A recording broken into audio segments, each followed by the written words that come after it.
인공지능 윤리라는 이제 주제로 이번 컨퍼런스 진행하게 되었습니다. 인공지능 윤리라고 하는 용어를 어떤 분들은 들어보셨고 또 어떤 분들은 잘 모르실 텐데요. 일단은 인터넷 윤리, 의료 윤리, 기업 윤리 이런 말을 많이 들어보셨을 겁니다. 인터넷 윤리라고 하면은 이제 인터넷을 사용하면서 지켜야 될 어떤 윤리적인 부분들을 말하는 거죠. 그리고 기업 윤리라고 하면은 이제 기업 경영 활동에서 지켜야 될 윤리적인 부분들, 또 기업인들이 지켜야 할 어떤 윤리적인 기준, 이제 이런 부분들을 말하는 건데요. 인공지능 윤리라는 말도 비슷한 의미입니다. 인공지능을 개발하고 활용할 때 소비자들이 활용할 때 이제 지켜야 될 그런 윤리적인 부분들, 그런 부분들을 말하는 거죠. 그러나 이제 최근에는 인공지능 윤리라는 말이 이제 좀 보다 심화된 개념으로 확대되고 있습니다. 사실 지금 아직 인공지능 윤리라는 말을 잘 모르시는 분이 대부분이실 거예요.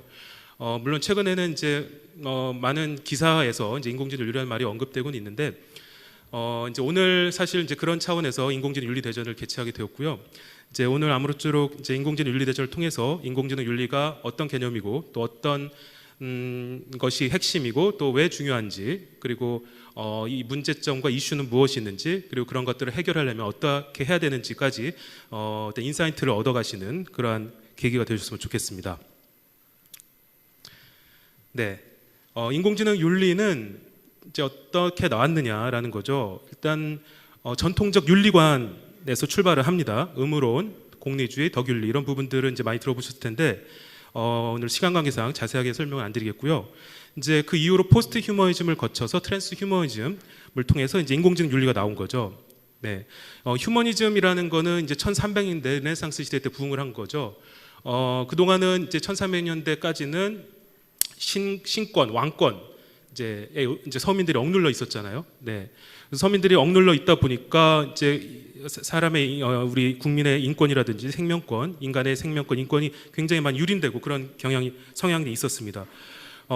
거기에 이제 반작용으로 나온 게 르네상스고 이제 휴머니즘, 인간 중심 사상이라고 할 수 있겠습니다. 네, 이 휴머니즘이 이제 대두가 되면서 이제 그야말로 인간이 가장 이 세상의 중심에 이제 놓이게 된 거죠. 그런데 최근에 들어서 이 휴머니즘에 대한 어떤 부작용들이 많이 일어나고 있습니다. 네, 예를 들면은 너무 인간 중심을 강조하다 보니까 자연이 파괴되고 생태계가 파괴되고 환경 오염이 생기고 이런 문제들이 생기지 않았습니까? 네, 그리고 또 이 휴머니즘이라는 이름으로, 인간 중심 사상의 이름으로 다른 인종을 차별하고 다른 사람들을 억압하는 또 이런 일들이 생기고 있어요. 그러다 보니까 20세기 말 21세기 초에 이제 포스트 휴머니즘이 대두하기 시작합니다. 포스트 휴머니즘은 포스트란 말이 이후에 이런 뜻이잖아요. 그래서 휴머니즘, 인간 중심 사상인 휴머니즘을 비판하고 그리고 반대하고 또 개선시키려는 움직임이 이제 포스트 휴머니즘입니다. 그래서 이제 사실 그런 휴머니즘을 통한 여러 가지 문제들을 이제 반성하고 해결해 보고자 하는 움직임이 일어난 거죠. 네. 그리고 트랜스 휴머니즘을 이제 거치게 되는데 이 트랜스 휴머니즘은 똑같은 이제 포스트 휴머니즘과 비슷한 단어긴 한데요. 의미는 다릅니다. 네. 트랜스 휴머니즘, 트랜스라는 말은 뭘 바꾸다, 변화시키다 이런 뜻인데요. 네, 인간을 변화시키는 거예요. 뭘로? 과학 기술을 통해서. 과학 기술을 통해서 인간의 정신과 육체를 향상시키려는 사상을 트랜스 휴머니즘이라고 합니다. 네. 트랜스 휴머니즘은 포스트 휴머니즘은 다른 점이 뭐냐면은 휴머니즘, 인간 중심 사상을 반대하지 않습니다. 네. 인간을 더 중심으로 생각합니다. 즉 휴머니즘하고 동일합니다. 네. 하지만 이 휴머니즘의 다른 점이 하나가 있어요. 바로 휴머니즘보다 도덕적 책임, 도덕적 역할을 더 강조한다는 거죠. 그래서 과학기술의 힘을 빌어서 인간을 정신적, 육체적으로 향상시키고자 하지만 거기에 대한 도덕적 책임을 가져가야 된다라고 주장하는 게 트랜스 휴머니즘입니다. 여기서 인공지능 윤리가 나온 거죠. 네. 그래서 최근에 이 트랜스 휴머니즘의 예들이 굉장히 많이 나오고 있는데 한번 영상을 보시도록 하겠습니다. 네, 영상 틀어주세요.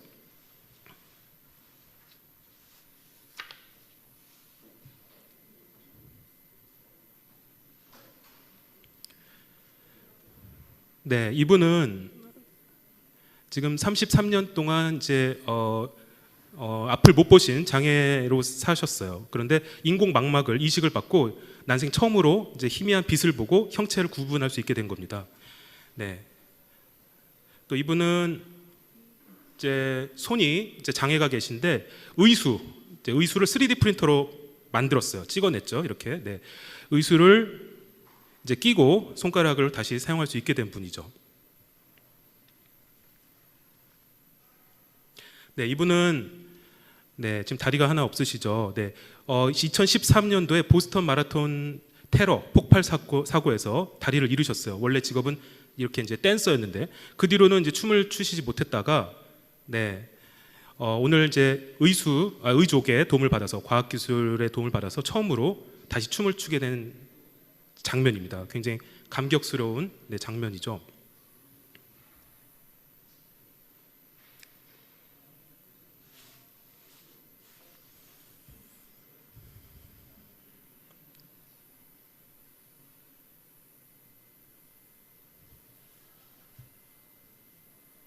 네, 네, 눈물을 흘리시죠. 네, 이분은 귀가 안 들리시는 청각 장애인이신데 이제 인공 고막을 이제 끼우시고 난생 처음으로 소리를 들을 수 있게 되신 거예요. 네, 역시 감격에 거기서 눈물을 흘리고 계십니다.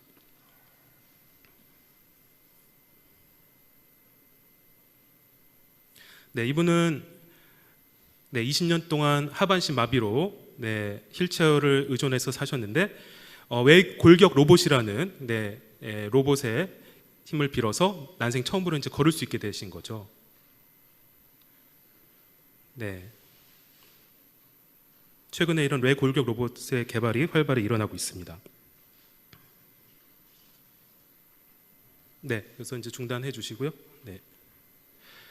네, 이렇게 인공지능, 이렇게 이제 트랜스 휴머니즘이라고 하는 이제 사상을 통해서 이러한 과학 기술들이 인간의 삶을 보다 편리하고 윤택하고 행복하게 해주기 위해서 계속 개발이 되고 이용이 되고 있습니다.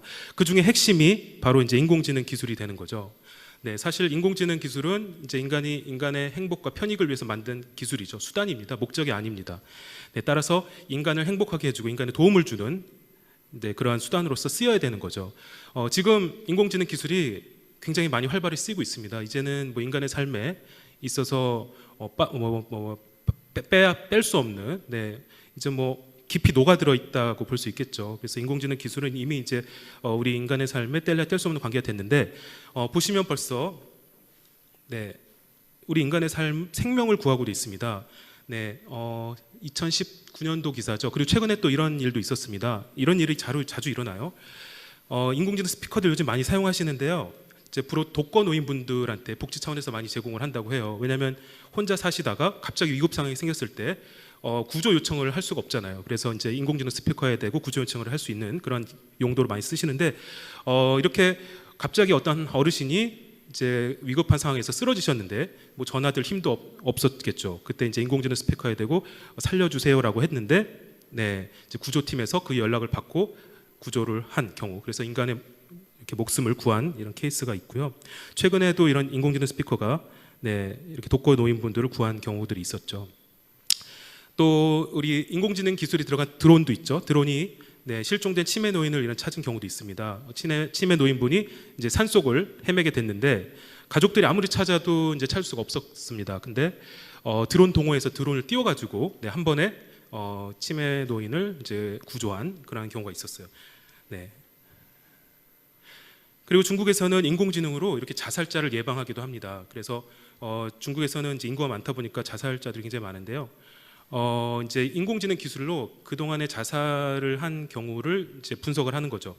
그래서 어떤 자살 징후자들의 이제 패턴이 나온다는 거예요. 그래서 뭐 자살하기 전에 괴롭다, 너무나 뭐 죽고 싶다, 뭐 이제 자살하는 방법을 알려달라 이런 말들을 SNS 상에 올리면 이제 자살로 이어지는 경우가 많다는 거죠. 이런 걸 분석을 해서 위험도로 이제 이렇게 나눠 가지고 이제 새롭게 어떤 글들이 SNS 상에 올라올 때 이제 인공지능 기술이 포착을 해가지고 이제 그걸 위험자들을 찾아내는 거죠. 찾아내서 연구소에서 이제 먼저 1차적으로 상담을 하고 안 되면 이제 경찰에 신고를 해서 구조를 하는 이런 경우들이 있었습니다. 그래서 1년에 320명의 목숨을 구했다고 합니다. 네, 이렇게 인공지능이 인간에게 유익하게 사용되는 경우들이 많이 있다라는 거죠. 네. 심지어 이제 2017년도 6월에 스위스 제네바에서 열린 ITU라는 컨퍼런스에서는요. 인공지능으로 거의 인류가 지금 겪고 있는 모든 문제를 다 해결할 수 있다고 이렇게 선언을 했습니다. 네, 유엔에서 우리 지구촌이 지금 겪고 있는 문제를 17가지를 이렇게 제시를 했는데, 네, 뭐 빈곤, 그리고 뭐 기아, 뭐 이제 건강한 어, 건강, 네, 그리고 양성의 평등, 뭐 이제 이런 부분들이 다 지금 현재 겪고 있는 인류가 겪고 있는 문제들이에요. 근데 ITU라는 이제 국제전기통신연합이란 컨퍼런스에서 이런 모든 문제들을 인공지능 기술로 해결할 수 있다라고 선언을 했죠. 네, 이만큼 인공지능 기술은 지금 굉장히 각광을 받고 기대가 큰 기술이라고 볼 수 있겠습니다. 네, 하지만 인공지능 기술이 이렇게 인간에게 이롭게만 쓰면 얼마나 좋겠습니까? 많은 이제 그렇지 않은 사례들이 나타나고 있는 거죠. 네, 한번 플레이 부탁드리겠습니다. 네, 최근에 이제 엠번방 사건 때문에 많이 알려진 딥페이크라는 인공지능 기술인데요. 네, 가짜 영상을 만드는 또 가짜 음성을 만드는 기술입니다. 근데 너무나 깜짝같이 만들죠. 그래서 지금 보시면은 네, 얼굴을 재현하는 이제 기술이에요. 이게 딥페이크 기술 중에 얼굴을 재현하는 기술이죠. 네, 표정을 그대로 흉내내고 네, 다른 사람을 그대로 흉내내는 이런 기술이 이제 딥페이크 기술이 되는 거고요. 네, 이번에는 얼굴을 수합한다. 이제 얼굴을 교환하는 기술이에요. 네, 그래서 다른 사람의 얼굴을 이제 또 다른 얼굴로 합성해서 네, 이렇게 이제 합성해서 나타낼 수 있는 기술이 되겠습니다. 네, 이 지금 진행자 얼굴이 계속 바뀌고 있죠. 네. 근데 너무나 자연스럽죠. 뭐 티가 안 납니다. 네, 이게 무서운 거죠. 네. 네. 그리고 이런 사례도 있습니다. 한번 플레이 부탁드리겠습니다. 네. 인공지능 면접관을 요즘 우리 기업들이 많이 도입을 하고 있는데요. 네. 이제 보통 이런 식으로 면접을 많이 본다고 해요. 이제 인공지능 앞에서 자기소개도 하고요. 네. 이제 입사 동기도 얘기하고, 네. 그리고 이제 계획도 얘기하고, 이제 이것을 인공지능 시스템이 분석을 하는 거죠.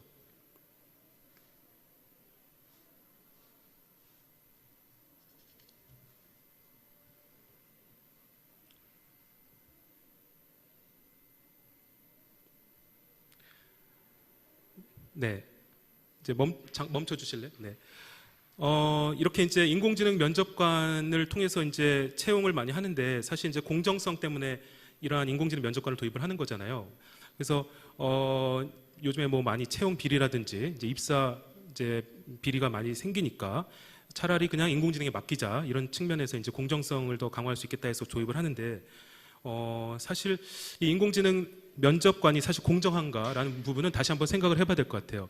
실제 아마존 아시죠? 네, 글로벌 온라인 쇼핑몰 기업 아마존에서도 이러한 인공지능 채용 프로그램을 도입을 하려고 했었습니다. 근데 이제 시뮬레이션 테스트 차원에서 문제가 발견됐어요. 어떤 문제가 발견됐냐면 입사자들을 계속 이제 테스트를 했는데 남자 지원자들이 여자 지원자들보다 더 높은 점수를 받는다는 거예요. 그래서 하도 이상해서 계속 다른 지원자들을 계속 테스트를 해봐도 마찬가지 결과가 나옵니다. 그래서 그 원인을 찾아봤더니 아마존에서는 기존에 이 인공지능이라고 하는 거는요 어떠한 그 데이터를 기준으로 판단합니다. 그죠? 네.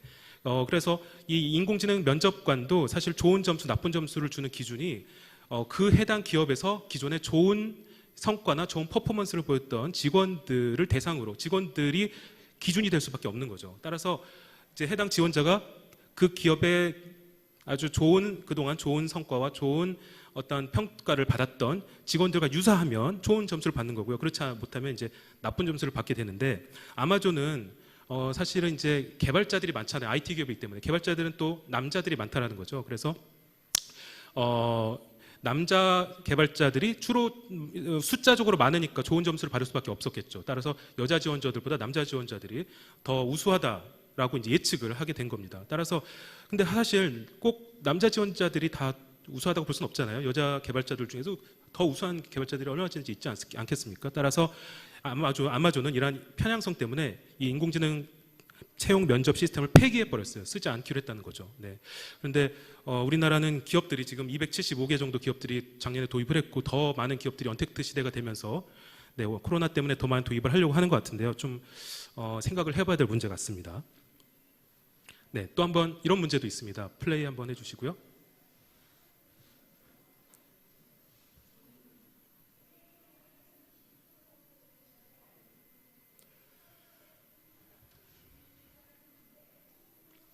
네.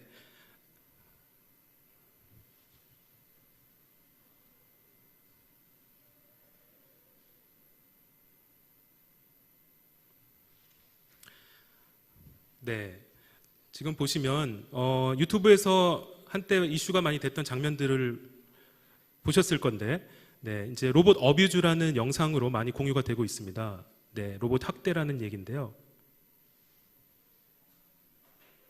네. 지금 이제 로봇이잖아요. 로봇 강아 개도 있고 이제 휴머노이드 인간형 로봇도 있는데 이렇게 막 밀어 넘어뜨리고 네, 막 때리고 이러죠. 네, 이제 멈춰 주시고요. 네. 이런 장면을 이제 볼 때 사실은 이제 그 로봇 회사에서 보스턴 다이나믹스라는 이제 로봇 회사에서 만든 로봇을 시뮬레이션하는 장면이에요. 이제 성능 개선하기 위한 데이터를 축적하기 위한 장면인데 평범한 우리가 볼 때는 꼭 로봇을 학대하는 것처럼 보이죠. 네. 그래서 이 장면을 보고서 이제 마음이 어떠셨는지 궁금한데요. 네. 굉장히 좀 마음이 막 통쾌하고 막 즐겁고 막 그러신 분보다는 네. 좀 많이 불쾌하고 좀 마음이 안 좋고 이런 분들이 많으셨을 것 같아요. 네, 그게 왜일까요? 네, 인간은 네, 윤리와 양심을 갖고 있다라는 거죠. 네, 따라서 이렇게 인간과 비슷한 외모를 가진 생명체나 네, 이러한 것들이 이제 것들에 인간은 감정을 이입하고 의인화하려는 그런 경향이 있습니다. 그래서 이렇게 이제 인간과 비슷한 또 생명체와 비슷한 이러한 외모를 가진 이런 로봇들이 학대를 당하니까 마음이 아픈 거죠. 네. 근데 향후에는 이제 가까운 미래에는 분명 이런 문제들도 생길 수 있습니다. 네. 로봇을 과연 이렇게 이제 재미로 이제 이거는 테스트용으로 한다는 거지만 나중에는 재미로 막 이렇게 때리고 뭐 밀치고 뭐 부수고 이러는 사람도 생길 거 아니에요. 그럴 때 과연 이게 옳은 것인지 맞는 것인지에 대해서 생각을 해봐야 된다는 거죠. 가까운 미래에 이런 문제들이 생길 수 있고요. 네. 나중에 이제 영화에서 SF 영화에서 나오는 것처럼 정말 인간과 흡사한 로봇이나 안드로이드들이 나오면 과연 그러한 로봇들에게 우리 인간은 어떻게 대우를 해야 되는가, 네, 인간의 비슷한 권리를 줄 수 있는가 이런 문제도 인공지능 윤리 문제라고 볼 수 있겠습니다. 미국에서는요 인공지능을 신으로 모시는 그런 단체로 나타났어요. 네, SF 영화 뭐 터미네이터나 매트릭스 이런 영화에서 보는 장면이 지금 현실화되고 있다는 거죠. 네. 인공지능을 신과 같이 모시겠다는 거예요. 네. 그래서 아예 그 종교단체로 허가를 받았습니다. 그래서 지금 활동을 하고 있어요.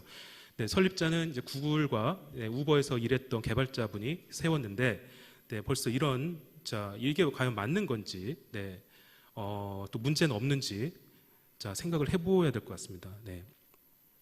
이렇게 지금까지 인공지능이 지금까지 이렇게 문제들 또 위험성에 대한 그런 윤리적인 문제들이 정리를 해보면 5가지 정도로 요약이 돼요. 그래서 첫 번째 AI의 편향성 문제, 네, 두 번째 AI의 오류 안전성 문제, 세 번째 AI의 악용 문제, 네 번째 개인정보 보호 문제, 다섯 번째 킬러 로봇 문제 이렇게 5가지로 일단 요약이 됩니다. 네, 근데 지금까지 이제 일어난 인공지능 윤리 문제가 이 5가지로 요약이 된다는 거고 아직 일어나지 않은 문제도 있을 거예요. 이제 인공지능 기술이라고 하는 거는 계속해서 발전할 수밖에 없기 때문에 아마 더 어떤 문제가 일어날지 모릅니다. 분명히 향후에는 또 다른 문제들이 일어날 겁니다. 네. 이제 자율주행차가 이제 개발이 되고 있는데 자율주행차가 이제 대중화되면요 또 다른 문제가 일어나겠죠. 네. 그런 문제 일어나지 않게 미연에 막아야 되는 방지도 하고 예방하는 것도 이제 인공지능 윤리라 문제라고 볼 수 있겠고요. 네. 이 인공지능 윤리의 5대 문제를 꼭 기억을 해주셨으면 좋겠습니다. 네. 오늘 뭐 다른 강연 제가 이제 말씀드린 부분의 주제는 이 5대 문제에 들어가 있는 거고요. 인공지능의 편향성 문제에서 네, 이제 굉장히 많은 사건들이 최근에 일어나고 있다는 거죠. 아까 좀 전에 말씀드렸던 아마존 인공지능 채용 시스템의 문제, 아까 인공지능 면접관 그 문제도 편향성 문제에 들어가는 거고요.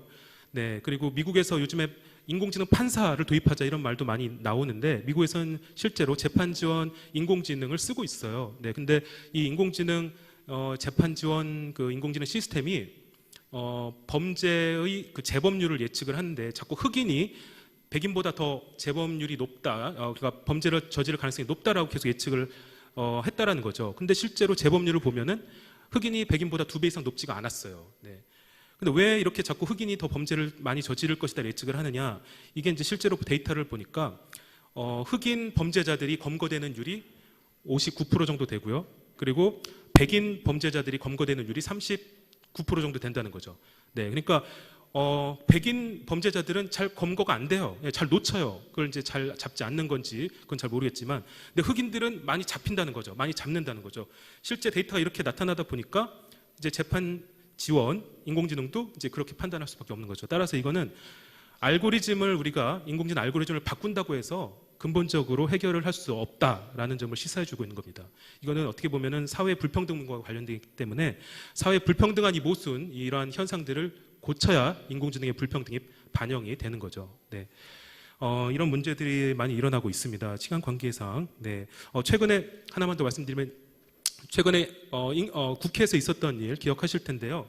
네, 그 정당 연설 대표의 기사를 인터넷 포털 사이트에서 뉴스에서 이제 배치를 하는데 인공지능이 배치를 한다라고 해가지고 이제 논란이 된 적이 있었죠. 네, 이것도 이제 알고리즘 편향성 논란으로 이제 볼 수가 있는 거죠.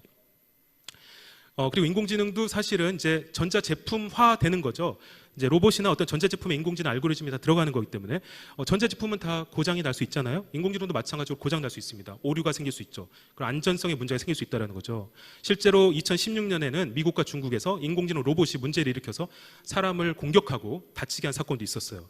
그리고 2018년에는 아마존의 물류센터 로봇이 오류를 일으켜서 직원들이 실제 입원한 경우도 있었습니다. 네. 이런 문제들이 일어나고 있는데 더 중요한 문제는 뭐냐면은 이 인공지능은 사실은 이 문제가 이렇게 고장이 나거나 안전성에 문제 생길 때 굉장히 큰 피해로 다가올 수 있다는 겁니다. 왜냐하면 예측하기 어렵다는 겁니다. 네. 인공지능이 언제 고장 날지, 왜 고장 나는지를 알 수가 없다는 거죠.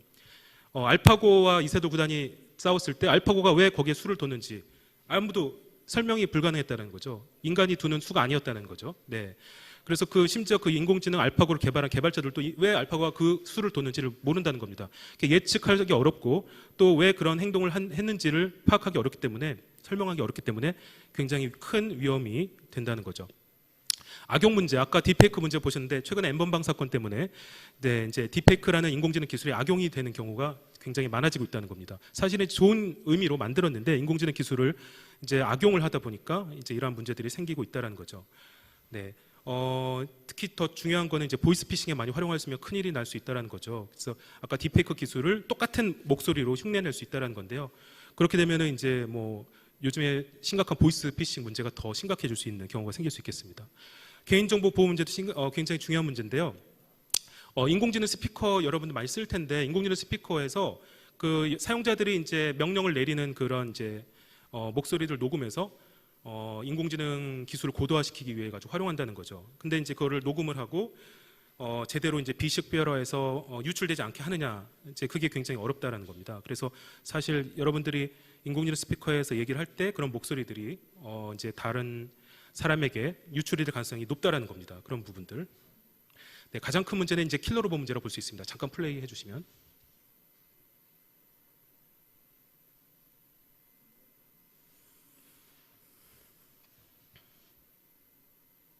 네, 이 로봇은 러시아에서 지금 개발하고 있는 페도르라고 하는 킬러 로봇입니다. 네, 실제로 사람과 유사한 외모를 갖고 있죠. 네, 그리고 뭐 워낙 정확하게 이제 총을 쏘고, 네, 사람이 할 수 있는 일을 대부분 이제 할 수 있게끔 지금 개발이 되고 있습니다.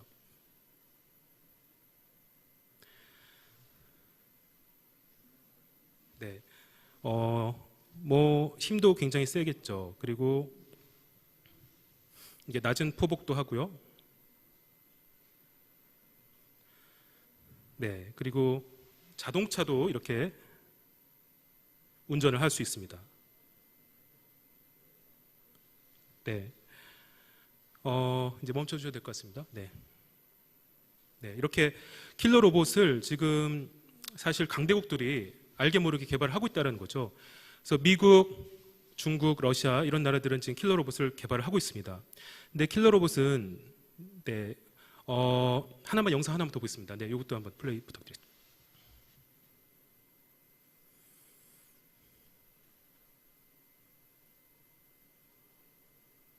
네, 이 드론은요 슬로터봇이라고 하는 암살용 드론이에요. 네, 굉장히 정확하게 이제 타격을 가할 수 있는 드론이죠. 소형 드론이라서요. 굉장히 빠르고 어디서 날아오는지를 알 수가 없습니다.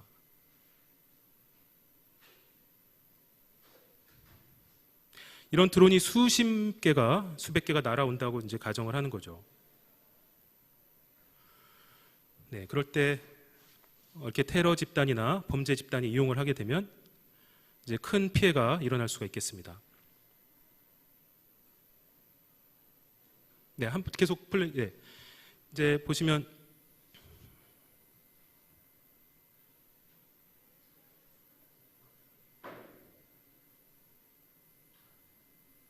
네, 그 대학교 강의실에요. 네, 학생들 공부하고 있는데 갑자기 킬러 드론이 날아와서 학생들을 공격하는 장면이죠. 네, 네, 멈춰주셔도 되겠습니다. 네, 이렇게 이제 이 킬러 드론은 사실은 다행인 것이 지금 현재 일어난 일은 아니에요.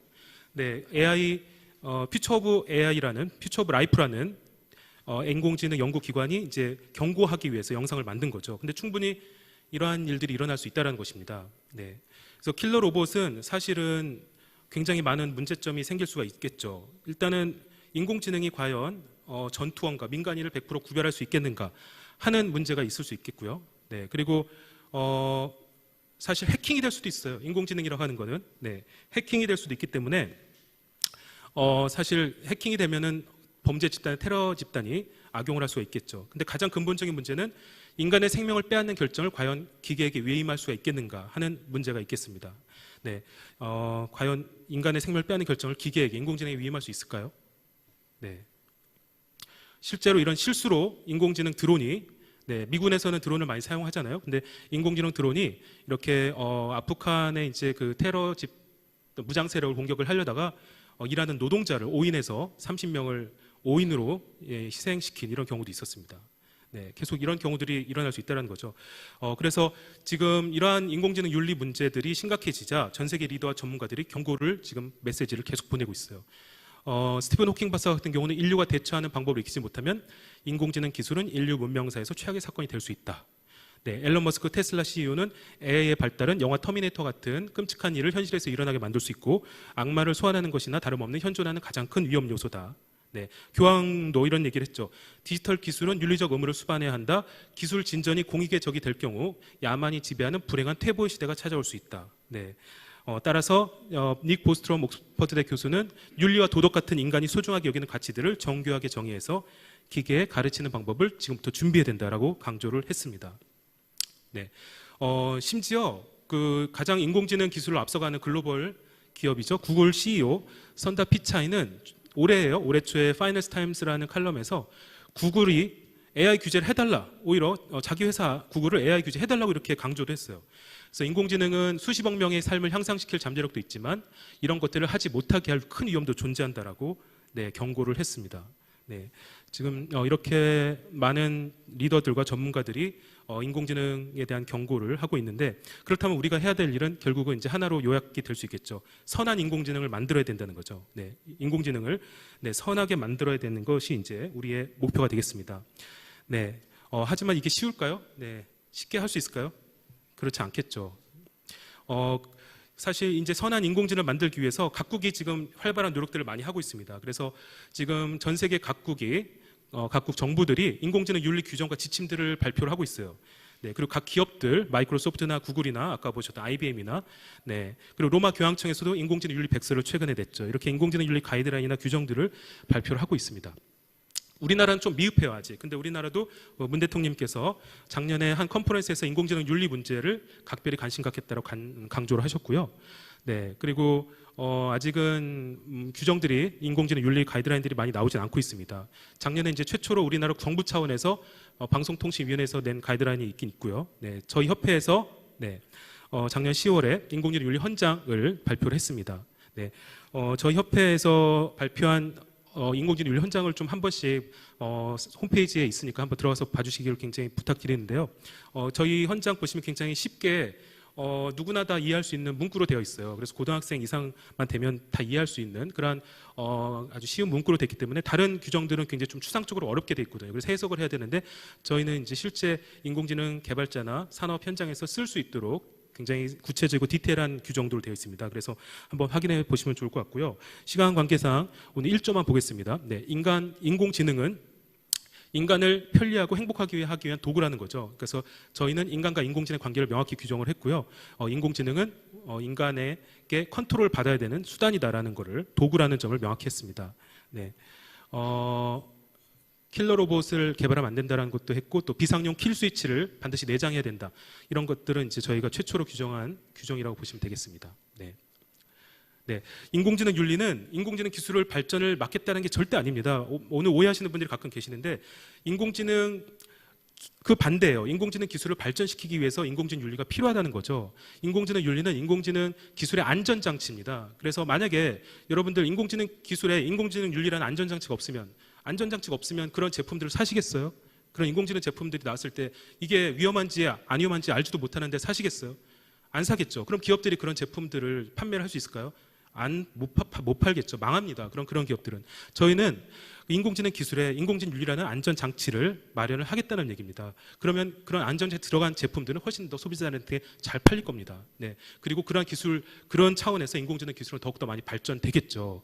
따라서 인공지능 기술의 발전을 위해서 인공지능 윤리가 필요하다는 거죠. 저는 이제 이렇게 얘기를 많이 드려요. 2인 삼각 경주다. 운동회 때 발을 묶고 이제 친구랑 같이 달리는 경주가 있잖아요. 네, 누가 먼저 가려고 하면 넘어집니다. 이게 딱 맞습니다. 인공지능 기술과 인공지능 윤리가 이런 관계입니다.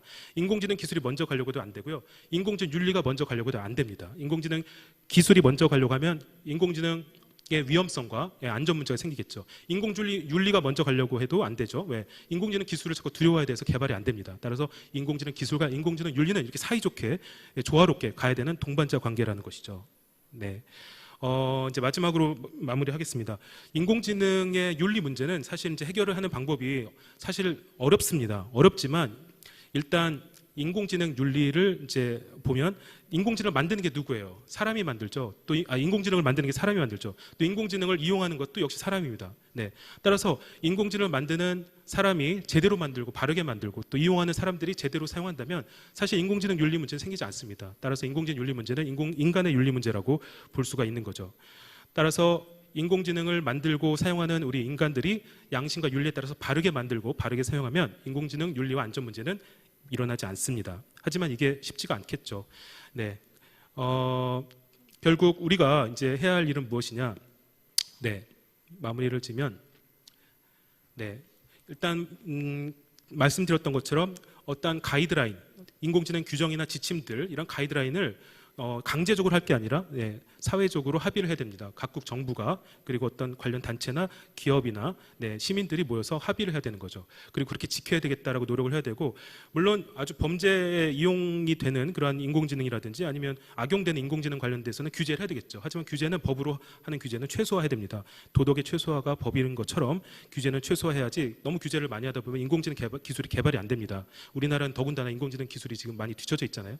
가장 중요한 것은 근본적으로 중요한 것은 교육입니다. 지금 우리 이번 강의를 듣고 계시는 많은 학생분들, 시민분들이 계실 텐데 미래의 인공지능 개발자가 될 초중고 학생 여러분들이 미리미리 인공지능 윤리가 왜 중요하고 또 왜 지켜야 되는지를 알려줘야 되는 거죠. 그래야 나중에 자라서 인공지능 개발자가 되고 또 과학자가 됐을 때 안전하고 선한 윤리적인 인공지능을 개발할 수가 있게 되는 겁니다. 물론 이 교육은 하루아침에 끝나는 게 아닙니다. 인공지능 기술은 지속적으로 발전하기 때문에 윤리적인 문제도 계속 생깁니다. 어떤 기술이 생길수록 또 생깁니다. 따라서 지속적으로 교육을 시켜줘야 되고 지속적으로 강조해야 되는 거죠. 네. 그래서 오늘 첫 번째로 이제 제가 소개를 간단히 드렸고요. 저희 협회는요, 이러한 목적으로 인공지능의 윤리와 안전을 도모하고 또 기업들이 자율적으로 규제할 수 있도록 지원하고요. 그리고 인공지능 제품과 서비스의 안전과 윤리 부분을 인증하고 또 인공지능 윤리와 안전 교육을 전파하는 목적으로 창립이 되었습니다. 네. 그리고 인공지능 윤리 문제는 사실은 한 나라가, 한 단체가, 한 기업이, 한 개인이 해결할 수 있는 문제가 절대 아닙니다. 코로나 지금 문제와 같이 또 환경 문제와 같이 전 세계의 모든 나라들이 또 많은 관련 단체, 많은 학계 그리고 기업들이 또 시민들이 힘을 합쳐서 논의하고 그리고 인식을 같이 하고 그리고 합의를 해야 해결이 되는 문제라는 거죠. 따라서 저희 단체에서도 우리나라뿐만 아니라 세계에 이러한 인공지능 윤리의 중요성을 계속 알리고 그리고 이러한 부분들을 계속 전파하고 노력하기 위해 연구하기 위해서 지속적으로 노력할 예정에 있습니다. 네. 네, 오늘 먼저 소개를 드렸고요. 이제 인공지능 유토피아가 되기 위해서는 인공지능 윤리가 굉장히 중요하다는 점을 오늘 인공지능 윤리대전 참여하시는 여러분들께서 마음속에 좀 담아가셨으면 좋겠습니다.